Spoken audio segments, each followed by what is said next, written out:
اور بعض لوگ ایسے ہیں جو کہتے ہیں کہ ہم اللہ پر ایمان لائے، پھر جب ان کو اللہ کے راستے میں کوئی ایذا پہنچتی ہے تو لوگوں کے ایذا پہنچانے کو یوں سمجھتے ہیں جیسے اللہ کا عذاب، اور اگر تمہارے پروردگار کی طرف سے مدد پہنچے تو کہتے ہیں کہ ہم تو تمہارے ساتھ تھے۔ کیا جو اہل عالم کے سینوں میں ہے اللہ اس سے واقف نہیں؟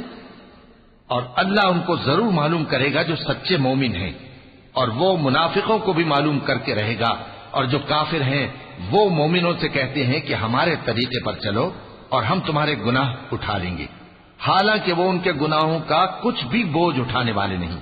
کچھ شک نہیں کہ یہ جھوٹے ہیں، اور یہ اپنے بوجھ بھی اٹھائیں گے اور اپنے بوجھوں کے ساتھ اور لوگوں کے بوجھ بھی۔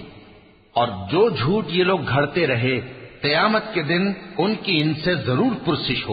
اور ہم نے نوح کو ان کی قوم کی طرف بھیجا تو وہ ان میں 50 برس کم 1000 برس رہے، پھر ان لوگوں کو طوفان کے عذاب نے آ پکڑا اور وہ ظالم تھے۔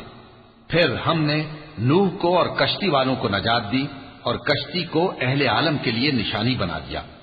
اور ابراہیم کو یاد کرو جب انہوں نے اپنی قوم سے کہا کہ اللہ کی عبادت کرو اور اس سے ڈرو، اگر تم سمجھ رکھتے ہو تو یہ تمہارے حق میں بہتر ہے۔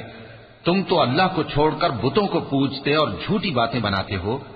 جن لوگوں کو تم اللہ کے سوا پوجتے ہو وہ تم کو رزق دینے کا اختیار نہیں رکھتے، پس اللہ ہی کے ہاں سے رزق طلب کرو اور اسی کی عبادت کرو اور اسی کا شکر کرو، اسی کی طرف تم لوٹ کر جاؤ۔